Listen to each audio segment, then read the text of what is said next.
final day of the regular season, and we are going to count you down the 2025 season coming to an end. Jeff is going to join us from the airport of Cleveland as we talk about final day of the regular season. Stay tuned.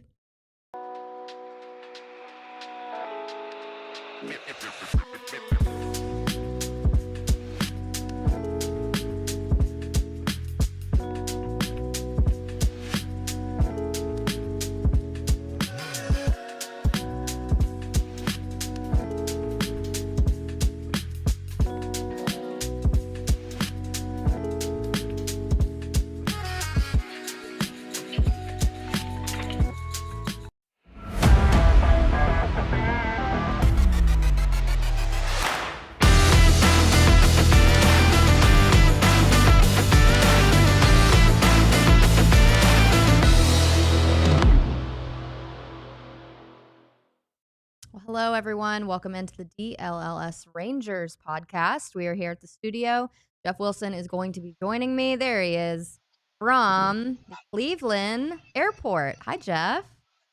Yeah, I believe it's called Hopkins International Airport. All right. I'm here in the food court area, which is actually pretty quiet. But you're going to hear some airport announcements and maybe some ladies over here at the burrito place yelling out numbers for orders. But we're going to try to get through this one, and we're starting early because of the Rangers. This is a post-game show, but the game is not over. It is not post. We are in the midst of a game. Rowdy Tellez just hit a 3-run homer to put the Rangers up 8-5 in the 10th, and now the Guardians have scored one already in the 10th, and they have 2 on and no outs.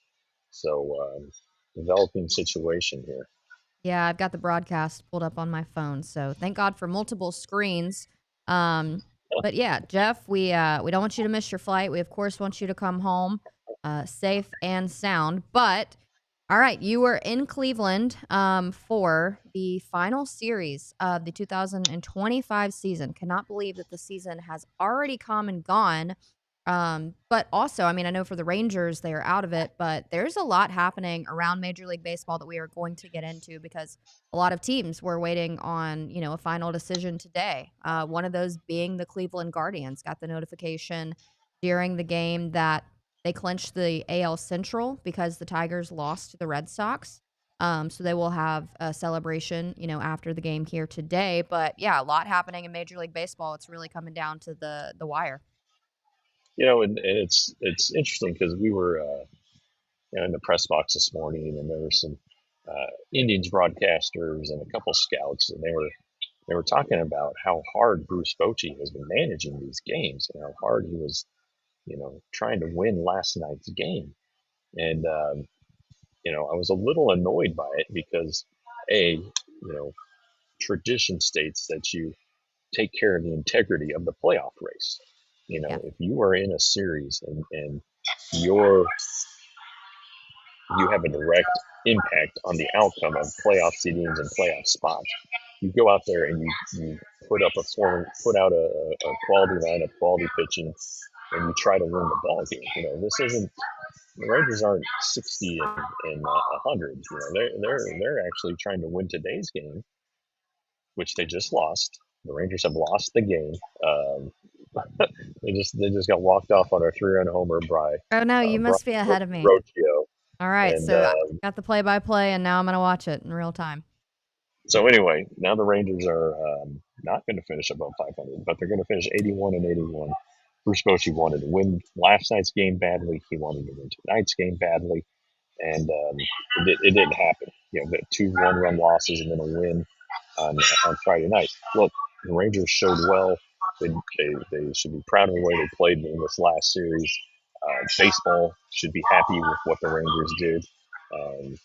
Every team in the playoff race should respect what they did. And here we are. Now the season is officially over. This is officially, Abby, a post-game show. So we can get into the game here. Patrick Corbin got the start, and I thought he did well. It was his 30th start, and it was important for the Rangers to make that start, to let him make that start, and he did okay. He allowed 3 runs in 4 innings and piled up a lot of pitches. They weren't easy innings, they weren't clean innings, but he kind of did what he always did. He gave the Rangers a chance to win the ball game, and a really nice rebound season for him. Finishes it off pretty well. He has now started 30 games in 1, 2, 3, 4, 5, 6, 7, 8 seasons in his career. I'm sorry, 9 seasons in his career, 8 in a row, not counting the COVID season in which he made 11 starts. So that was basically a full slate. So this guy continues to be one of the most durable pitchers in baseball. Mm. It's a nice gesture to let him go out with number 30. And he did well. And he left. The Rangers were in the lead. They extended it from 4-3 to 5-3. And then Luis Corvello gave up a couple runs. Or I guess one was charged to Hopi Milner. Corvello gave up one. And then Jose Corniel making his MLB debut gets the Rangers to extra innings. And Rowdy Tellez hits the 3-run homer. Everybody's feeling good. And then poor Jose Corniel in his debut, he strikes out his first batter, and the last batter he faces, it's a 3-run walk-off homer against him. So more good things will come for Jose Corniel. He's a good name pitcher, good young arm, and with all the trades the Rangers made this season, he's going to be an important piece next year. But the season's over, Abby. The season is over. Season is over. Tio has an interesting comment. The amount of bitter Astros fans blaming the Rangers for not getting in the postseason today has been thoroughly enjoyable. Well, everyone, you can take any side that you want, but I think that we kind of talked about this before the Rangers hit the road to go to Cleveland. The young guys had something to prove here. And, if you're Cody Freeman, if you're Michael Hellman, Alexander Osuna, those guys want to, put together competitive at bats to show Bruce Bochy and to show the Rangers, hey, I'm in it for the long haul. And, those guys wanted to leave a mark. I mean, this is their big shot. Every game really counts, and they have to honor playoffs and the pennant Yeah, race and yeah, the integrity of the game. But I mean, it's not like you had Corey Seager and Marcus Semien going out there and just bunting all day. These right. guys were trying to do something, and for that, like, you honor the integrity of the game. Yeah, and they have jobs to win next year that they'll want to win. Now I don't know if there's an everyday major leaguer among the three of those guys. I would think maybe Osuna has the best shot at it. Um, I don't know if Freeman, if you look at him and think he's an everyday player, but I think that when this season started, the Rangers looked at him and weren't sure he was going to be in the big leagues this year. And lo and behold, he was a AAA All Star. He was their minor league player of the year, and did really well. So I'm not going to sell anybody short, but he has convinced the Rangers that he belongs in the big leagues, and that'll be interesting next year because he is very similar to Ezekiel Duran. You look at Ezekiel Duran, and you think, well, he's the more talented player, and he might be.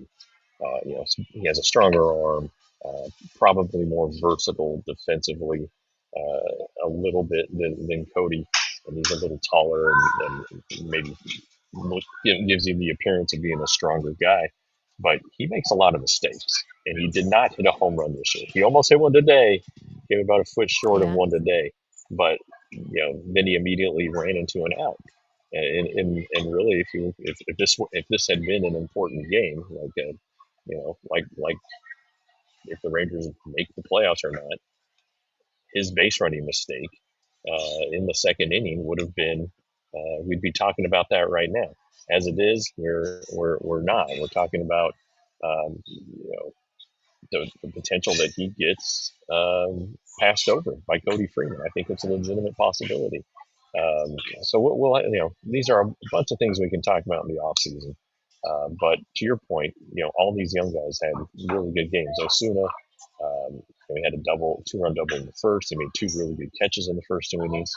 He himself made a base running mistake in that second inning, but um, you know he can do a lot of things, and he can hit for power. He can play really really good outfield defense. So it wouldn't surprise me to see him in the major leagues on opening day next year.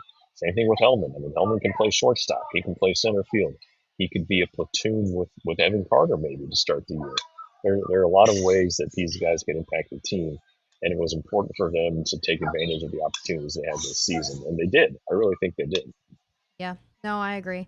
One point, to mention too, is because there's going to be so much to talk about this offseason. I mean, the Rangers are going to be active. It's going to be, I think, a lot of breaking news, a lot of maybe emergency pods. But we Yeah, will definitely get into all of that. One of the positive things that you can look at is the returning, guys on the pitching staff. And you take a look at, who's coming back and in that way, I mean, you do feel good because this pitching staff was so dominant throughout the whole season. We talked about it almost every single post game, the importance of the starters getting their job done. I mean, it was really rare that, you couldn't rely on your starting pitcher. Patrick Corbin, third in innings pitched for the club. Jacob deGrom led, of course, but if you had to guess, who do you think would come in second with innings pitched? uh, well, I would think it would be well, you have Degrom, then you would have Corbin, and then Leiter. Leiter actually had one one out more. So Leiter finished with 151 and 2/3, and then Patrick Corbin Oh, finished 151 and 1/3. oh Um, man, what a deal! I hope they had money on it. yeah. But again, Patrick Corbin just super reliable. I know you didn't get to hear Boch today, but I mean, reiterate what Boch has said every single time Patrick Corbin has gone out to do his job. Yeah, it may not be pretty, especially on the road, but Patrick Corbin gave the Rangers a chance to win a lot, very frequently this year. And when he was signed to late in spring training after the injuries to Gray and to Bradford, everybody, including myself, was like, "Oh man, they couldn't have done better than Patrick Corbin." But when you look at his numbers, um, since really he helped the Nationals win the World Series in '19, and they're dreadful. I mean, he made a lot of starts and pitched a lot of innings, but he gave up a lot of hits and a lot of runs and lost a lot of games. Now, those were pretty bad teams. He came here. I think the change of scenery helped him. And, he pitched without a lot of expectation, too, for a lot of the year. He was playing with house money, kind of, and now um, he ended up having a great year. And I think he's probably made himself some money for next year. I don't know if he'll be back with the Rangers, but I bet he gets a deal somewhere, and will be counted on to be a veteran presence, to eat innings, and yeah, help a team win ball games. And he did that for the Rangers this year. There's no question about it. Absolutely. Tio says Corbin was a workhorse, very Colby Lewis esque. What do you think of that? Sure, you know, Colby at the end was not throwing as hard as he did. He had great command and a great slider, and you know you can look at the track record, and absolutely Colby Lewis, late in his career, was out there battling, and that's something that gets overlooked: the will to compete, the desire to compete, and knowing how to pitch, and that's what Corbin knows how to do. What Colby Lewis knew how to do. He knew where his outs were, how to get them, and yeah, and Colby was always a big believer that he might give up a home run, but as long as it's a solo home run, that's okay. Didn't hurt himself, stuff like that. And Patrick would navigate through lineups. His walks were probably a little higher than the Rangers would have liked to have seen, but he was able to get a pretty good. They're able to get a pretty good season out of this guy. And amid the injuries, especially at the start of the year, turned out to be a little kind of a savior in a way for this rotation. Yeah.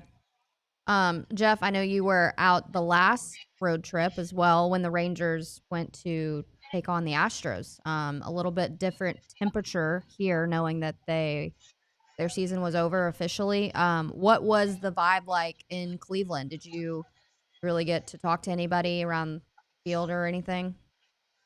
Yeah,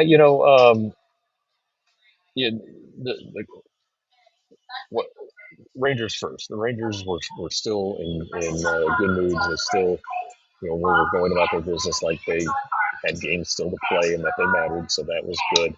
I think collectively though they're ready to get this season behind them. There's a lot of disappointment both at a team level and individually, and so that's one thing. And then on the other side, the Guardians, they were 15 and a half games back at one point not that long ago. They were 10 and a half games back on September 1st. They won the division today. A remarkable charge for them. They did it with pitching. I know they scored a bunch of runs today, but pitching is what prevailed for them, or helped them prevail in September. And now they'll go to the playoffs. They play the Tigers, which will be interesting. Skubal will be ready for game one, but it'll be at Cleveland, and he lost a game there just last week. So see how that shapes out. It'll be interesting. But Cleveland. I think any town that has a football team like the Browns and all the woes that come with that, I think that you embrace the good times for your other teams, and so there are a lot of Guardians fans who are pretty fired up. Oh yeah, and we can talk about the playoff bracket. We will do that later on in the program because it is officially set. Jeff, we might have to not over StreamYard because it won't be as fun, but we might have to do the playoff predictions, the brackets, because that was fun to get into last year. Yeah, we'll do it. I'm sure I'll do terrible. I don't know what I did last year, but I'm sure that based on my preseason predictions this year, you said Guardians. You were a big Guardians fan last year. Yeah. Okay. All right. Well, I roll them again. Tape. I don't know. Okay. Hey, all and right. Before we go to break, I think we got to go. But the Rangers, the Texas Rangers, the 2025 Texas Rangers, set a single season MLB record for team fielding percentage at .99112, passing the 2013 Orioles, who were at .99104. So, pitching and defense wins championships, unless you have a just dreadful offense. We'll get into that. Thanks, Jeff, for that. Yeah, we do have to go to break. So stick with us. All right, this episode is brought to you by Prize Picks. You and I make decisions every single day, but on Prize Picks, being right can get you paid. Don't miss any of the excitement this season on Prize Picks, where it's good to be right. Now, there's a really important game tonight happening in Arlington. But I bet you could go on Prize Picks right now and make all of your hopefully right predictions make you money. So download Prize Picks. You can do Saquon Barkley more or less than one rushing touchdown. I'd probably take the over on that. Josh Allen more or less on 270 passing yards. These are just examples. Man, if you had to guess sacks tonight for Micah, what would you think, Jeff? I would say more than 1.5. All right, I'm gonna take Jeff's over, and he's never wrong. All right, so. It's the best way to get your action on sports. More than 40 states, including California, Texas, and Georgia. It's simple to play. Just pick more or less on 2 to 6 player stat projections. And if you get your picks right, you could get cash. So download Prize Picks today. Use the code DLLS to get $50 in lineups after you play your first 5. Turns out that one of the states is not Ohio. So didn't have any Prize Picks this weekend, but that's all right. I got through. And with all the money that you're going to win, doing daily fantasy with Prize Picks, Monarch Money, they're the people who can help you figure out just exactly what to do with it. And not just that money, but your living wage, any kind of financial help that you need. Monarch Money can do it.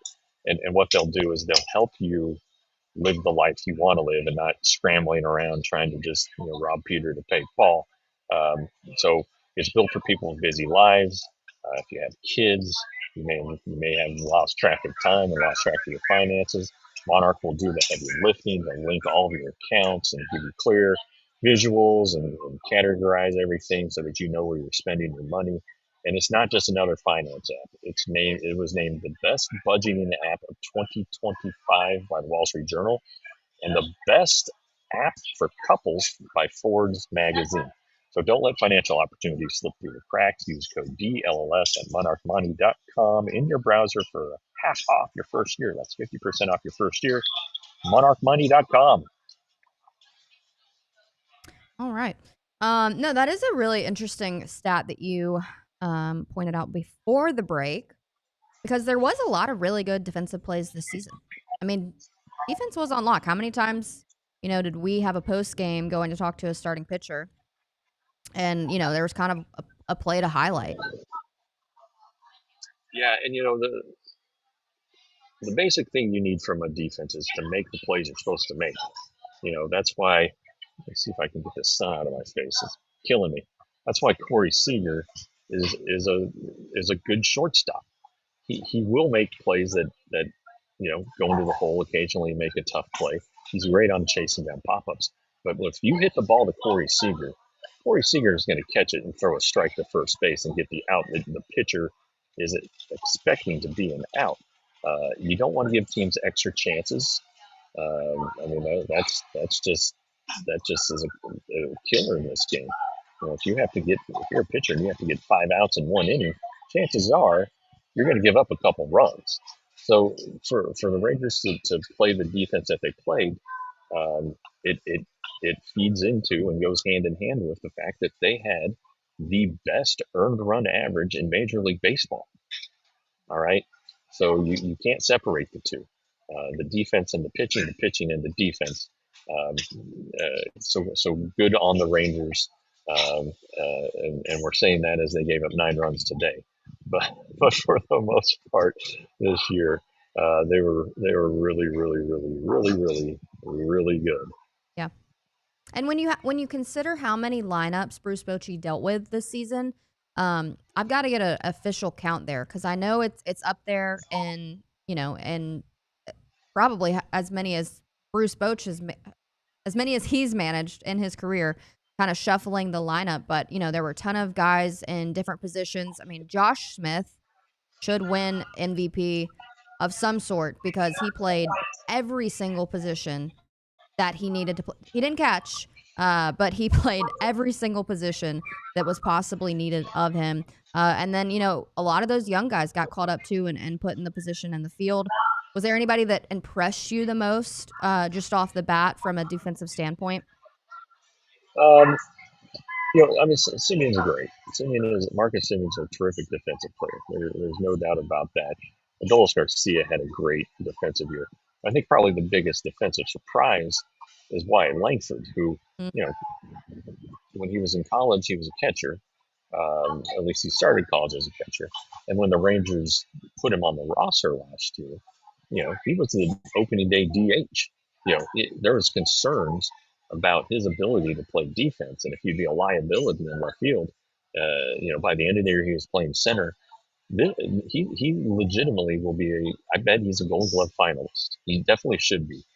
He still has improvements to do on some of his routes, but the guy can go get the ball, and to see the strides that he has made in just a couple of years, it was pretty staggering. So I would say Wyatt Langford caught my eye defensively, more than anybody else.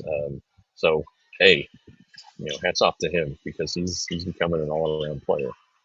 Yeah, no, you bring that up. I think that's a really, really great point. Kind of forgot about some of the spectacular plays that Wyatt made. Tony says one of the reasons that there is still a possibility to keep Adolis is just for his defense after all of this. You know? Yeah, I mean, I don't know the right field's a premium defensive position. He's excellent at it, and he saves runs for the Rangers. There's no question about it.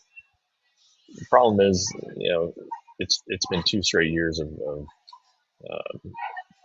bad offense from him, and the Rangers were counting on much more than that, than what he provided them. And so I can't. I just there's no doubt that they valued his defense, and that's why he continued to get at bats during the season.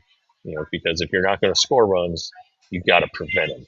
But I think the Rangers want to give scoring runs a chance by remaking the lineup, and maybe he does come back. I don't anticipate that'll happen, But you never know. But you are right. The defense was excellent this year. Kind of something we didn't really discuss ahead of time, but I do want to get your opinion on, we've seen the Rangers operate without Evan Carter for collectively like a really long time. So, what are the Yeah. biggest takeaways when Evan Carter is out in the field versus when he's not? Because, I think that's a huge reason that Wyatt Langford has stepped up so much. But what are the really, really stark differences of an outfield with Evan Carter versus without? Well, it keeps Wyatt Langford out of center. I think that's a pretty important thing to think about if you want a guy, because Wyatt has been injured, so is Evan. Um, but I just think that Evan is a center fielder. He can go get the ball. He probably doesn't have great arm strength, or maybe it isn't as good as others in the league at center field. Um, but he can cover ground, and he's a really good defensive player. He could play left field. He's done it before. I mean, he did it. He did it all in 23. That was basically his only position. Um, now, I would still keep that as a possibility. Maybe there's a wear and tear factor. Maybe it helps his back. But this is a broken arm, basically. This injury that ended this season, got hit by a pitch. So I think it's kind of a freak deal. But it's important that Evan Carter plays next year, not just because of his defense, but because of his offense. The Rangers don't have a lot of guys like Evan Carter. They don't have a lot of guys who are sitting there and working, patient at bats. They don't chase a bunch. The Rangers don't have that guy. Evan Carter is that guy, and they need more like him, to be honest. And I think when you look at what was wrong with the offense this year, too many aggressive swing and miss guys. So I think that's kind of he fits in and helps neutralize some of that. And I think that the Rangers will look for more guys like Evan and Evan to help in 2026. Yeah, and I mean, I didn't even know if we wanted to slightly touch on the offense. I'm sure there's going to be a whole dissection of it. But just a few comments. It's been 2 bad years of everybody on the offense, but Seager and Wyatt says, I love Misty. A lot of small ball comments. Says small ball still works. Small ball offense, enough of the strikeout or nothing. Terrible approach at the plate. Brewers are proving it still works, says T.O. Um, Guys got their gloves, but not bringing their bats. So now we're going to talk Yeah, in great detail about the offense this offseason. But yeah, there's no question we will. And um, I mean, it's hard to talk about this team without talking about the offense. Today it was pretty good. 8 runs, should win those ball games. They didn't, but it just too many times. And the Rangers season is over today because of their offense. There's no doubt in my mind that had they had a league average offense, they they would have been. Uh, I'd be getting ready to go either home or to a wild card series somewhere, rather than going home to pack my bags or to unpack my bags and stay at home for a while. yeah, no, it definitely would have. I like that you said league average too. Like not even, the best in Major League Baseball, just something decent because your pitching staff was the best in baseball for quite some time. And Yeah, normally with that kind of recipe, you are sure to win those games. And then, I think it'd be interesting to also look at how many of those games were, again, I mean, doesn't feel like it, but this is a 1-run loss. And how many times did the Rangers lose those games? And Bruce Bochy said it, I don't know how many times, that those 1-run wins or losses, it tells you everything that you need to know about your team. It's not the 16-2 blowout wins that they had a few of those. And everyone gets really excited about it. Oh, this is the offense you've been waiting for, things like that. But sometimes it is these 1-run wins, that are the difference maker. yeah. The Rangers also struggled on the road, which doesn't make a lot of sense considering it's a veteran team. One of the oldest rosters, if not the oldest roster in the game. They went 21 and 29 in one-run games. Um, so that's maybe a little. It got a little bit better, but it was still 8 games below uh, 500. The Mariners were 9 games above 500. And it feels like I don't know, 5 of them were against the Rangers. But the point, you're right. I mean, there were too many close losses that didn't go their way. Too many games that got away. Maybe a close game that wasn't a one-run loss, but a two-run loss because something bad would happen late. So, Hmm. you know, um, the Rangers just need more offense. That's got to be the priority. Of course, they have to rebuild the bullpen and all that jazz, but they need some help offensively. There's a problem to address, no doubt. All right, coming Yeah, up in the third segment, we will probably discuss some more of the offense. We've got a great question that I definitely want to get to, and then we're going to set the scene for wild card baseball as it starts. All right, I'm going to tell you why you need to become a diehard, and that is because the season just ended maybe 20 minutes ago, and Jeff Wilson already has an article up. I don't know how you do it, Jeff. The season's over and you already got something published. The Texas Rangers season is over, where it all went wrong and how it gets fixed. That is a new article by our Jeff Wilson. You can read if you are a diehard. We have so many talented writers on our beats: Clarence Hill, Jeff Wilson, Tim Cato, who's going national for the Dallas ooh, Mavericks. big time. Oh yeah. Sam Nestor, Sean Shapiro for the Stars. So just a ton of talented writers, and you're going to get the most exclusive access. I think Dak called Clarence Hill one day to go golfing with him and give him exclusive access that no other reporter got. So that's why you want to become a diehard, because you can get the incredible stories. 100%. You're right. And um, when you become a diehard, um, you're getting a lot of information. But there's a way to get more, and that's to become a member of the Supporters Club. That's our new deal, our new endeavor on YouTube only. It's exclusive video content, some behind the scenes stuff, all just a variety of different things that we're going to be doing and to help further the discussion about your teams, to help give you guys our diehards and sports fans, help you be better fans. Um, John Radig and I have done one, but I imagine now that we'll both be back in town, that there's going to be opportunities to do a lot more. So yeah, become a supporters club. There's 2 levels. You get some emojis, and what you get though is even smarter than you already are. There you go. All right. So one question that I did like from Scott: what hitters are safe on the team next year? I think Simeon, Seager, Carter, Langford, Higashioka. Anyone else? Um, I tell you what, I'm not, I'm not, I'm not, I'm, boy, I don't know. I really don't know. Um, I think that Garcia and Heim are pretty much guys who the Rangers will try to move on from. I think there's a possibility that Josh Young is also moved.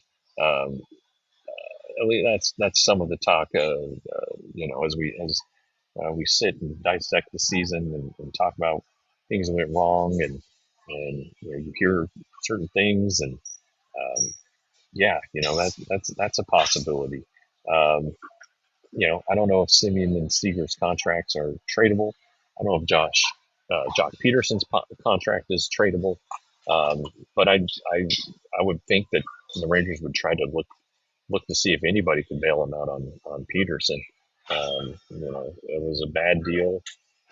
He was not at all what they were expecting, and if they could move on from that, maybe if they had to eat 75% of it, you know what? That gives them five. That gives them a little flexibility to play with. So there will be change though. They can't bring back the same group. it hasn't worked for 2 years in a row. So if you are a guy like Adolis, who's still arbitration eligible, but probably going to get a little bit of a raise, do the Rangers want to pay that money? Do the Rangers want to pay the same? Jonah Heim's in the same situation. Can they do better somewhere else? Um, that's what they're going to have to decide here this offseason. But you're right about Higashioka, who was great after, let's say, June 1st. Seager, I would take 120 games of Corey Seager over 162 games of anybody else on the team. Langford obviously is a future star, MVP type stuff. If he can, be a little tougher with 2 outs, I think, just as a starting point. I do think Jake Berger will be back. Hmm. He was hurt 3 separate times this year, and at times he was great, but he's gotta be a little more patient. There's just no question about that. So um, there's going to be some turnover there. This team Yeah, is going to look different next year. Next very year, different. yeah. Did you know that this was the first year that Corey Seager did not hit 30 or more home runs as a Ranger? I did. I He was did. streaking. He finished with 21. Yeah. This was his fewest games played with the Rangers. Only 103. You know, it looks like, to his credit, the hamstring issues that bothered him early on. Looks like he might have figured those out. He traveled to speak to a specialist about um, things he could do, and considering he didn't have another hamstring issue after May, hey, hats off to him. The appendix thing is just one of those crazy things. Nothing you can do about that. Kind of like hitting the pitch by hitting the wrist by a pitch and breaking your arm. Um, the hernias, you know, hopefully he maxed out at 2 and he doesn't have to have any more. But he does have these lower body injuries that seem to always nag at him. So if he can figure out a way to avoid those, he can give the Rangers 135, 140 games. That's a pretty darn good player right there. Yeah, no doubt. All right, we just wanted to, have some fun with the conversation and the question. Again, we're going to dive very, very deep into the woes and just mysteries of the season because there were a few. But big question on the board: Bruce Bochy. Do you think he's coming back? I mean, what was the chatter like in Cleveland? Well, it wasn't for a lack of asking him about it. I guess we had asked him Thursday before the finale. I believe we asked him again Friday. We definitely asked him today, and he wasn't going to say anything. He's going to get with Chris Young this week and talk it out. And talking to some of the assistant coaches, they think they are leaning that he wants to come back. Uh, Maybe it's just the way he's talking. I think one of them told me he's been talking about next season already, and he'll slip with us and say stuff like that too. Like I asked him about Jake Latz, and last night, is he a candidate for the bullpen? And he said, well, it's something we'll definitely have to discuss. And we asked him about the ABS a couple days ago, and he was we were asking leading questions like, how are you gonna hope your team deploys this next season? And he would say, well, we're gonna have to talk about it, and there are guys who we're not gonna want to swing. So or not use the challenge. So he definitely even let some of that leak with us. He is 70. He does have grandkids. I just don't think that he wants to go out on a season like this. I Yeah, know Mike I agree. Maddox doesn't want to go out with a season like this. Mike Maddox is not under contract for next year. Um, Now he could very easily be talked into it, but if these guys are going to go out, they want to go out with a really, really good season, Hmm. um, and this ain't it. Yep. So hopefully that's resolved soon. A managerial search is a pain in the butt, both for the team and for the media. So I am hoping for Bruce Bochy on Friday. Let's say Friday. Let's just say Friday because it's between playoff series. So it's Yeah. before the division series and after the wild card. And baseball doesn't like to have anything take the attention away from the playoffs. So hopefully on Friday is when we get the news. Do you remember that Nick Saban quote? And it's like, I ain't gonna tell you, so quit asking. Well, Made we me wouldn't think of be doing that. our jobs if we didn't. So No, I know. You've got a job to do. He does too. But Boch, yeah, I can hear Boch on the, well, he always. I love his post games because you'll ask him, "Boy, that starting pitching did good, didn't they?" Like it's always yeah. just kind of this phrase. But there was a question in the chat. Let's walk down the hypothetical route here. If Bochy walks away, do you think Schumacher becomes the manager? Well, I think everybody wants to look at Skip Schumacher. He's with the team in um, an advisory role, and so um, he makes sense. Everybody was surprised he didn't become a manager after last season, and that he took this role for Rangers. He does have a son who's a baseball player who is committed to TCU, so there's a reason to keep him around or for him to stay around. Um, I also think they would look at um, you know, the staff. Is Luis Urieta the bench coach ready? Is Bobby Wilson a former catcher, and we all know how smart catchers are? Is he ready? Tony Beasley interviewed for the job last time it was open, and Bochy got it. So there's maybe some candidates, and then externally, I don't know. I would think though that somebody would look at this job and be like, hey, this is a really good job, great market. Uh, you know, Obviously some great players. They don't look like they're going to be going into a rebuild anytime soon. So maybe there's some veteran guys out there who might be interested. How about Don Mattingly? The I think he's the Blue Jays bench coach maybe. He's with the Blue Jays. That'd be fun. That'd be really cool to have Don Mattingly as the manager. If anybody who grew up in the '80s and watched Don Mattingly play for the Yankees would love that. Mhm. But I would think they would cast if the internal guys didn't want it or they didn't think the internal guys could do it, then I think they'd cast a pretty large net. But It's funny. the complication is you usually want guys from postseason teams, and that always delays the interview process. Yep. Down to crunch time. It's kind of funny because one of the chats says, I'm kind of buying on the Francona having a Boch like first year with Cincy. That's a big stretch. But, I went to winter meetings this year out in Dallas and we talked to Tito and we kind of asked him, what made you want to get back in it? And he's like, honestly, I saw how much fun Boch was having. And then he went out and won another ring. And he's like, I want to come Yeah, and, do it again. So it is funny, I was talking to Boch earlier this season, and we were talking about his wife, Miss Kim. I said, Boch, how long have you been married now? He's like 48 years. Man, that's a long time. How do you do it, especially in baseball? And he goes, I think it's because it's in baseball, and they have exactly. they had their little system. I think Miss Kim was out for the final homestand, and so they make it work. But yeah, I mean, Boch is definitely at a different point in his life with grandkids and fishing and all the activities that he wants to do. But when you've been doing it this long, I imagine it's hard to just truly walk away.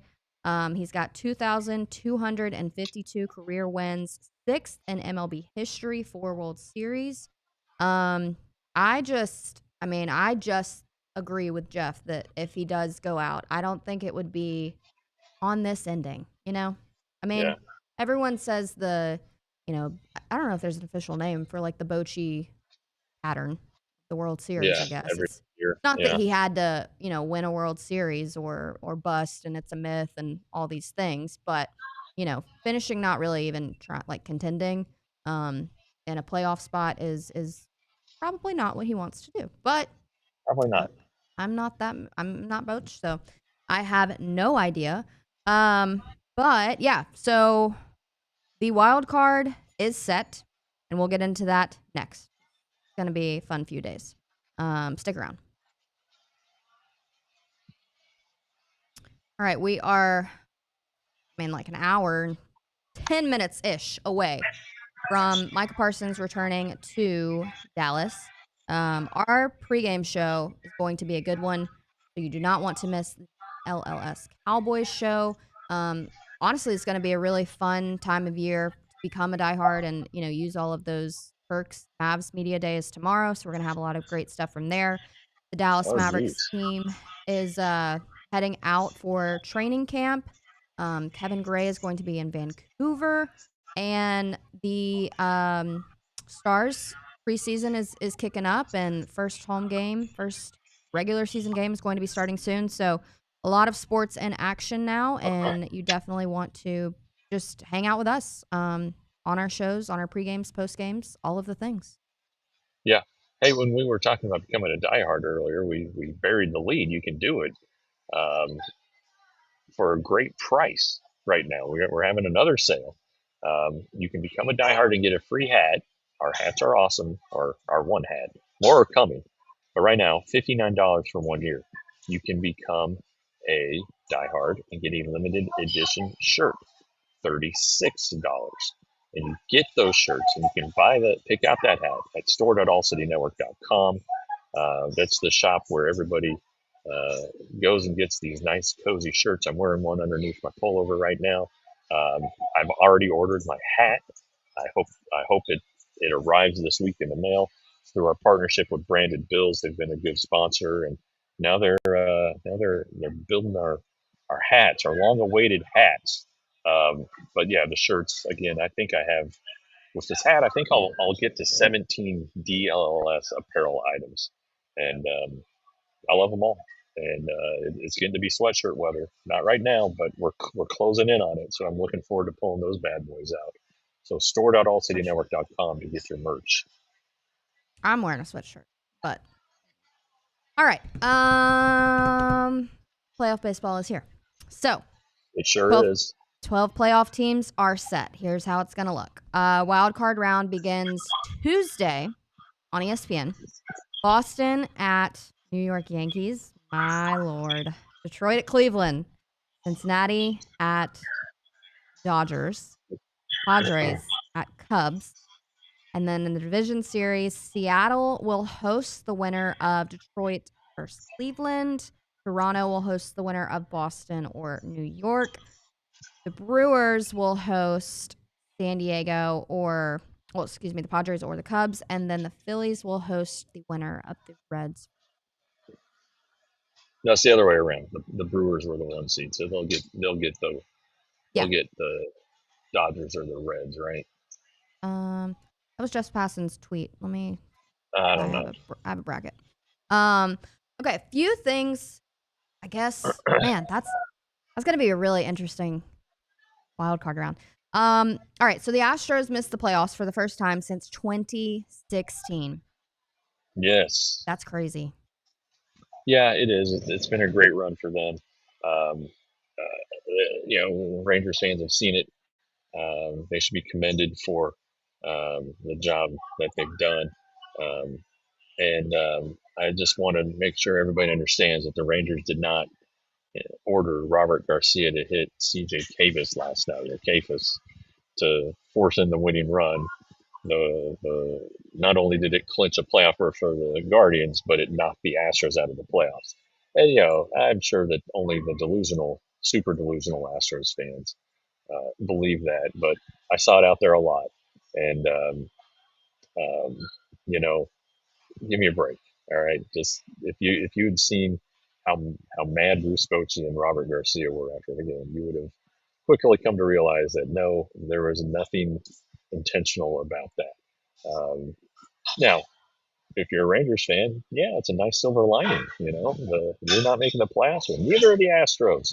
And by God, you're the ones who helped make that possible. Though the Astros, much like the Rangers, went on a long losing streak at the worst possible time. They lost 5 games in a row, 3 to the Mariners at home, which pretty much put the division out of reach. And then they lost 2 to open the road trip at Oakland. can't can't do that. You just can't be doing that. So they have nobody to blame but themselves. Right. It is just, I mean, that's a really historic run. You know, give credit where credit is due. But a new crown, new champ in the AL West. Another interesting stat, there was not a single no-hitter this season. Yeah, It's the darn sixth it. I time. thought there would be. I know, sixth time since divisional play began in 1969. Um, so 2005, 1992, 1982, 1974, and 1969. There was almost that one with the Dodgers and who Right. was it? Yamamoto. Orioles? Yeah, Yamamoto, Yeah, against the Orioles. Orioles. Heck of a And then they ball almost game. threw a no hitter a few days later, and it was also lost in the ninth inning. But there you go. Yeah. Who says there's no offense in baseball? That was an interesting one because I feel like, I don't know, maybe like 2 or 3 years ago, I feel like there was plenty. All right, another stat on the season, Cal Raleigh was looking at 62 to tie Aaron Judge as most home runs in a single season. That Aaron Judge broke the record in For Texas. American League. Yeah. Yes, for American League. That is going to stay put, and his season is going to be finished with 60. And then as far as the National League and the Dodgers, Shohei Ohtani broke his own record for the single season home runs. It is 55. So Shohei Oh, Ohtani continues to do Shohei Ohtani things, which is breaking his own record. Interesting stuff, though. That's yeah. and It'll be the interesting. Mets had It'll be interesting to. I'm sorry. Go ahead. here, I was just going to say the Mets had the second highest payroll this season, and they missed the playoffs. And the number is $339 million in payroll. So all of Yeah. that chit chat about the salary is not, not really going to stand right now. Well, at one point, the Mets had the best record in baseball. Um, and for them to not make the playoffs is a really awful collapse. At least the Tigers made the playoffs. Hey, They fell apart, but at least they they're did. still in the tournament. Whereas the Mets, did not. And it's worth noting that a in the National League, an 83 win team made the Yeah. playoffs. So I don't know. It's a very top heavy league. It feels like you have the Phillies at 96, the Brewers at 97 wins, the Cubs 92 wins, and then the Dodgers and the Padres also above 90. Um, and then you have an 83 win team sneaking in there. So uh, I'm not sure. I'm Right. not sure how this is going to work out, but I'm looking forward to seeing some fresh blood. The young Reds team, Hunter Green. He's going to give the Dodgers all they want in that first game. So ought to be pretty intriguing stuff. Mm-hmm. This is a pretty interesting stat from Sarah Langs. The most games into a season and the team was still under 500. The Reds just added to this list. They were 151 games in the season, still under 500, and they made the postseason. So Wow. that is all about getting hot at the right time. Yeah, that's bad. Man, Yeah, that's pretty cool. And they have a great manager, and if you have a young group of guys and you have a right guy leading them, they'll believe anything. And you saw it with the A's there with Bob Melvin, in the from let's say 2012 to 2015. So yeah, it's definitely a good story there about 3 hours south of where we are, or where I am. yeah. Yeah, And then did you happen to get a look at Clayton Kershaw in his final game? I did not. Did he pitch in relief? Uh, yeah, and Freddie Freeman got him. Just a good moment in baseball. What I didn't get to talk to you on your thoughts on Kershaw's career kind of being over. But it's fabulous. He's a first ballot Hall of Famer. I know he gets knocked for not performing as well in the postseason. So does Greg Maddux. but it looks like Kershaw might be a reliever here in the postseason, which would be fun. He's always been like a team first guy. He loves the Dodgers. He never tried to go anywhere else, even though the Rangers courted him. He was always staying with the Dodgers, and yeah, that'd be a fun way for him to go out with another World Series ring. But they've got a pretty long road here. All right, they're going to be at home for the series, but there's a chance that they're on the road for the rest of the way. Opening on the road for the rest of their series. So you know, it just makes it that much harder. Did any of the guys in the clubhouse have anything to say about Kershaw's retirement? No, like if anybody would, it would have been Corey Seager, and he's been hurt, so he's been hard to track down. Jock Peterson played with him, but I didn't think to ask Jock about it. But Bruce Bochy faced him for years, and there are a lot of people. Chris Young and Kershaw are friends. So there's a lot of Rangers ties to the man, and he lives in Dallas, and so I'm sure they're all in awe of what he's done, and are certain that he will be in the Hall of Fame in 5 years. Yeah. Let's see, any questions in the chat that we should get to before we head out? I think we've got a minute or two here. Jeff doesn't have to miss his flight. Yeah, I don't want to miss that thing. See anything good?